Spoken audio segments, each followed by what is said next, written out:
semua, Assalamualaikum. Ketemu lagi dengan Bu Santi. Oke, langsung saja. Hari ini kita belajar apa ya? Oke, kita belajar IPA, yaitu tentang perkembangbiakan tumbuhan. Kalian sudah siap? Oke, sebelum mulai seperti biasa, kita awali dengan membaca basmalah. Bismillahirrahmanirrahim. Nah, perkembangbiakan tumbuhan secara vegetatif. Apa itu vegetatif? Kita lihat ya. Yaitu cara perkembangbiakan makhluk hidup yang terjadi tanpa melalui perkawinan. Ya, itu vegetatif ya. Lalu, perkembangan vegetatif ini dikelompokkan menjadi dua. Apa saja? Yang pertama itu vegetatif alami, dan yang kedua vegetatif buatan. Selanjutnya, kita akan melihat bagaimana tumbuhan yang melakukan perkembangbiakan vegetatif secara alami. Apa saja? Yang pertama, yaitu dengan cara membelah diri. Tumbuhan yang membelah diri akan membagi dua bagian yang sama secara langsung. Nah, tumbuhan tingkat rendah berkembang biak dengan membelah diri dan terdiri atas satu sel. Nah, contohnya tumbuhan yang membelah diri ini adalah ganggang hijau. Kita lihat ya, seperti apa bentuknya. Nah, ini contoh ganggang hijau yang berkembang biak dengan cara membelah diri. Nah, yang kedua, berkembang biak dengan spora, yaitu tumbuhan yang berkembang biak dengan spora ini adalah berbagai jenis tumbuhan paku ya. Spora berbentuk biji sangat kecil, tidak dapat dilihat dengan mata saja, tapi dengan menggunakan mikroskop. Nah, spora dibentuk dan disimpan dalam kotak spora yang disebut sporanium. Kita lihat ya, contoh dari tanaman yang berkembang biak dengan spora ini yaitu tumbuhan paku. Nah, seperti ini bentuknya ya. Ini tumbuhan paku yang perkembangbiakannya secara spora. Selanjutnya, kita lihat lagi perkembangbiakan apa ya? Ya, dengan akar tinggal atau rizoma. Apa itu akar tinggal? Yaitu batang yang tertanam dan tumbuh dalam tanah. Batang tersebut tumbuh secara mendatar dan tampak seperti akar ya. Jadi batangnya tertanam di tanah, dia tumbuhnya mendatar dan terlihat seperti akar. Nah, ini contohnya. Nah, lihat ya. Contohnya itu seperti tanaman kunyit, jahe, lengkuas, dan semacamnya. Oke, selanjutnya. Nah, dengan cara umbi lapis ya. Tahu ya, umbi lapis yaitu umbi yang berlapis-lapis dan di tengahnya itu tumbuh tunas.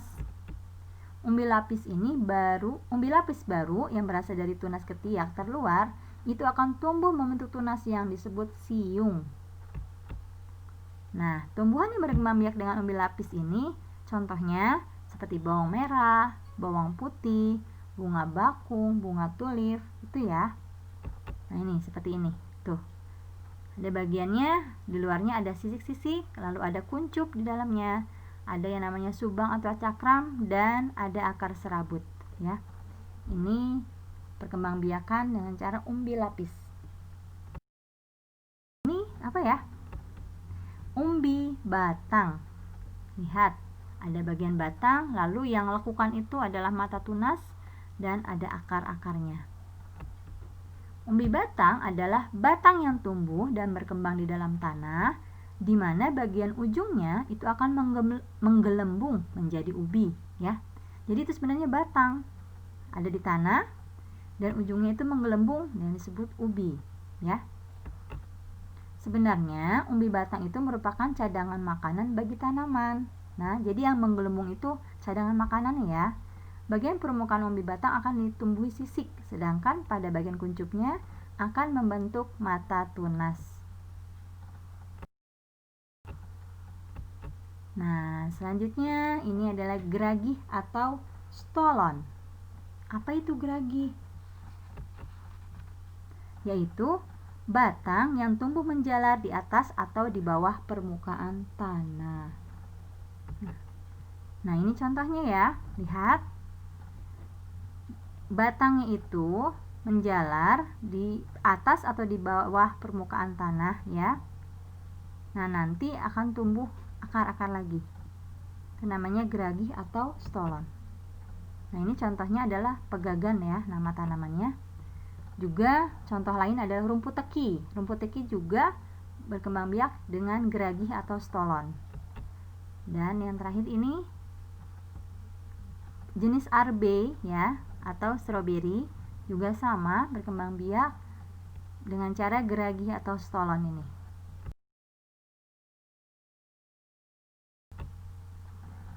Tunas atau anakan. Nah, tunas atau anakan adalah bagian tumbuhan yang baru muncul dari kecambah atau kuncup yang berada di atas permukaan tanah. Tunas bisa terdiri dari batang, daun muda, calon bunga, atau calon buah. Nah, ini contohnya ya.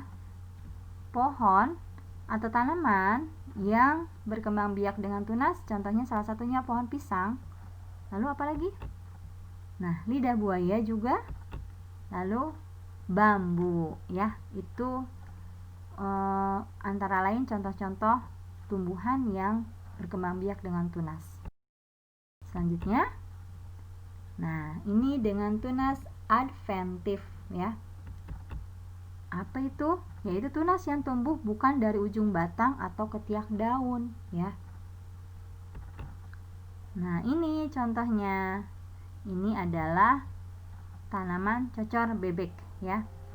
Kalau tadi tunas anakan itu tumbuh dari ujung batang atau ketiak daun. Tapi kalau ini tidak dari ujung batang atau ketiak daun.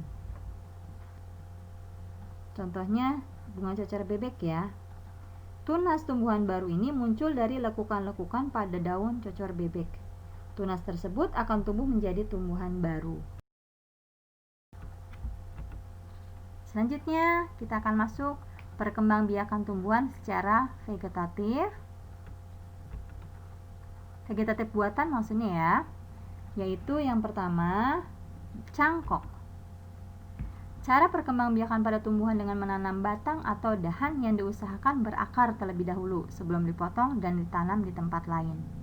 Nah, ini pengertian dari cangkok ya. Jenis tumbuhan yang dapat dicangkok itu biasanya pohon buah-buahan dan merupakan jenis tumbuhan berkayu.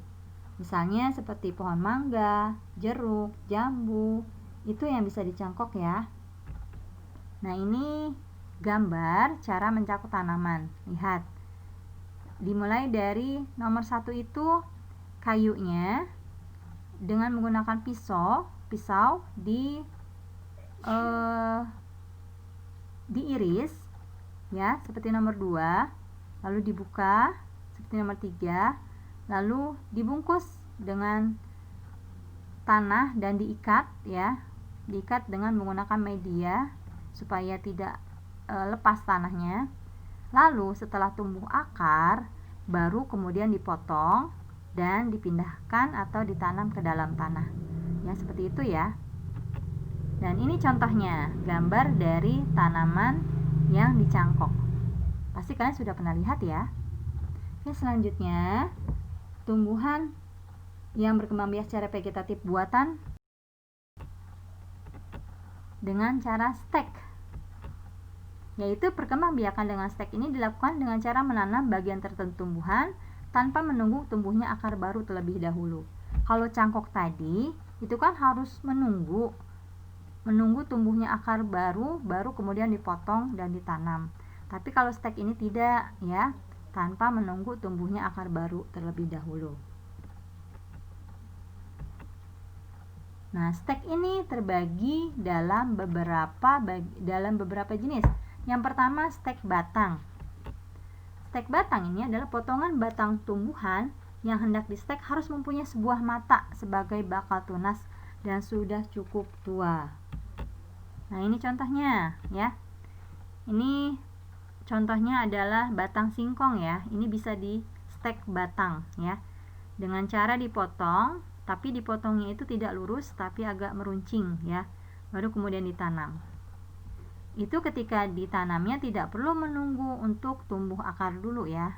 Langsung bisa ditanam. Beda dengan cangkok tadi, harus ditunggu sampai ada akarnya dulu baru kemudian dipotong lalu ditanam. Nah, ini contohnya juga stek ya. Nah, seperti ini. Ini bunga mawar juga bisa di stek ya. Selain singkong tadi. Nah, stek yang kedua adalah stek daun. Tadi stek batang, sekarang stek daun. Cara pengembangbiakan tanaman secara vegetatif buatan dengan menggunakan sebagian daun tanaman untuk ditumbuhkan menjadi tanaman baru ya. Kalau tadi stek batang itu kan batangnya yang dipotong, kalau ini daun ya. Kita lihat. Nah, ini contohnya. Ini adalah nama tanamannya Sri Rezeki ya. Itu bisa dikembangbiakan dengan cara stek daun ya. Jadi nanti daunnya itu dipotong-potong lalu langsung ditanam ke tanah bisa. Dan ini lagi contohnya, ini sosor bebek, lihat tuh ya. Daunnya itu dipotong-potong lalu ditanam ke tanah. Nanti akan tumbuh dia. Ini cocor bebek. Lalu ini ada yang tahu ini bunga apa? Ini adalah Wijaya Kusuma. Lalu contoh yang selanjutnya, ini adalah lidah mertua. Nah, ini contoh-contoh tanaman yang bisa dikembangbiakan dengan cara stek daun. Selanjutnya, runduk. Apa itu runduk? Adalah usaha memperbanyak tumbuhan dengan cara merundukkan cabang induknya pada tanah. Tahu merundukkan kan ya?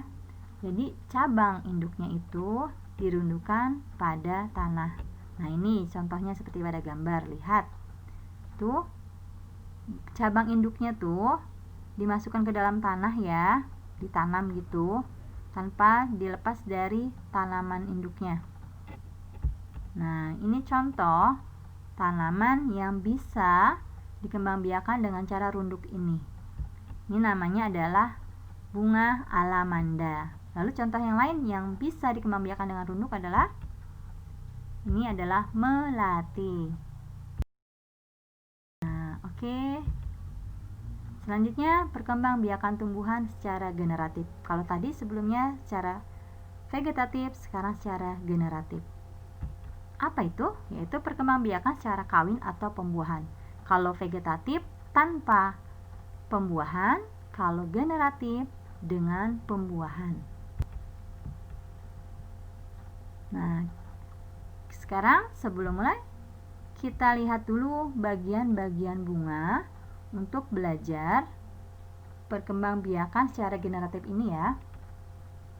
Nah, ini lihat, ada bagian-bagian bunga, di atas itu ada mahkota, lalu yang kuning ada kepala sari, ada benang sari, ada kepala putik, tangkai putiknya, lalu di dalam itu ada bakal biji, lalu tangkai bunga, dasar bunga, dan juga kelopak. Bunga merupakan alat perkembangbiakan secara generatif pada tumbuhan berbiji. Nah, bunga yang sempurna ini memiliki bagian seperti ini, ada mahkota, kepala sari, benang sari, dan sebagainya. Nah, tangkai bunga ini itu menghubungkan bunga dengan batang ya. Lalu bagian ujung tangkai bunga yang agak membesar disebut dasar bunga. Dasar bunga ini merupakan tempat melekatnya mahkota bunga. Lalu kelopak bunga merupakan bagian yang menyelimuti bunga saat bunga masih menguncup. Kelopak bunga akan membuka saat bunga mulai mekar. Mahkota bunga itu pada umumnya merupakan bagian paling indah pada bunga. Mahkota bunga biasanya mempunyai bentuk dan warna yang menawan. Oleh karena itu, keindahan bunga itu sangat ditentukan oleh mahkotanya. Nah, lalu benang sari adalah alat kelamin jantan ya. Itu lihat benang sari yang di atas tuh, itu adalah alat kelamin jantan pada bunga. Benang sari terdiri dari tangkai sari dan kepala sari. Lihat, ada tangkai, ada kepala sarinya. Lalu putik. Nah, putik adalah alat kelamin betinanya ya. Lihat, Kalau tadi benang sari adalah alat kelamin jantan, sedangkan putik adalah alat kelamin betina pada bunga. Bentuk putik seperti botol yang lehernya lurus dan panjang. Nah, bagian putik yang paling ujung disebut kepala putik, ya. Bagian putik yang paling panjang disebut tangkai putik. Nah, putik bagian bawah yang menggembung itu berisi bakal buah. Nah, di dalam bakal buah terdapat juga bakal biji. Nah, di dalam bakal biji ini mempunyai dua inti, yaitu sel telur atau ovum dan calon lembaga. Nah, ini bagian-bagian bunga beserta fungsinya tadi ya. Ternyata di dalam bagian bunga ini terdapat alat kelamin jantan dan juga alat kelamin betinanya. Selanjutnya, nah, kita belajar penyerbukan dan pembuahan. Kita lihat gambarnya. Nah, lihat. Nah, proses penyerbukan atau pembuahan ini terjadi bila serbuk sari jatuh dan menempel di kepala putik, ya. Serbuk sari itu lalu tumbuh membentuk buluh serbuk sari. Nah, buluh serbuk sari mempunyai dua inti. Setelah dia mencapai bakal biji, maka kedua inti buluh serbuk sari itu membuahi kedua inti bakal biji. Sel telur atau ovum yang dibuahi tumbuh menjadi biji. Calon lembaga yang dibuahi tumbuh menjadi lembaga, ya, atau endosperm. Lembaga atau endosperm ini merupakan tempat cadangan makanan bagi biji. Lalu, biji tumbuh dan membentuk bakal tunas. Nah, bersama dengan itu, bakal buah tumbuh menjadi buah. Bakal tunas itu merupakan calon tumbuhan baru. Jadi, jika biji yang telah matang itu ditanam, maka tanaman baru akan tumbuh. Tanaman baru yang dihasilkan dari perkembangbiakan secara generatif atau melalui biji ini biasanya sering mengecewakan. Tanaman baru itu kadang mempunyai sifat yang sama dengan induknya. Akan tetapi, lebih sering terjadi tanaman baru itu mempunyai sifat yang menyimpang dari induknya. Makanya, biasanya orang lebih menyukai pengembangbiakan tanaman secara vegetatif, khususnya vegetatif buatan ya. Masih ingat tadi vegetatif buatan? Ya, salah satunya dengan cangkok tadi ya. Nah, ini cara penyerbukan. Kita lihat gambar berikut untuk mengetahui cara-cara penyerbukan. Nah, lihat. Di sini ada 4 macam cara penyerbukan. Yang pertama, penyerbukan sendiri, lalu penyerbukan tetangga, penyerbukan silang, dan penyerbukan bastar. Apa itu penyerbukan sendiri? Penyerbukan sendiri itu adalah apabila serbuk sari dari satu bunga jatuh ke kepala putik bunga itu sendiri, ya. Jadi ke bunga itu sendiri dia, makanya disebut penyerbukan sendiri. Jadi serbuk sari jatuh ke kepala putik bunga itu sendiri, ya. Lalu penyerbukan tetangga adalah serbuk sari dari satu bunga jatuh ke kepala putik bunga lain, tapi masih dalam satu tumbuhan, ya. Jadi satu tumbuhan nih, satu tanaman, bunganya misalnya ada 2 nih, seperti contoh ini ya. Lalu serbuk sari dari satu bunga jatuhnya ke kepala putik bunga yang lain, tapi masih dalam satu tanaman. Ini disebut penyerbukan tetangga. Lalu yang ketiga, penyerbukan silang, yaitu apabila serbuk sari dari satu bunga itu jatuh ke kepala putik bunga lain yang tidak satu tumbuhan, tapi masih satu jenis tumbuhan, ya. Jadi tanamannya beda nih, ya. Kalau penyerbukan silang ini tanamannya berbeda, tapi masih satu jenis, ya. Misalnya sama-sama bunga sepatu misalnya, tapi beda tanaman. Dari serbuk sari dari bunga yang satu jatuh ke kepala putik bunga yang lain yang tanamannya beda, tapi masih satu jenis. Ini disebut penyerbukan silang. Lalu penyerbukan bastar adalah apabila serbuk sari dari satu bunga jatuh ke kepala putik bunga lain yang sejenis, namun varietasnya berbeda. Nah, kita lihat di sini ya. Lihat beda varietas contohnya.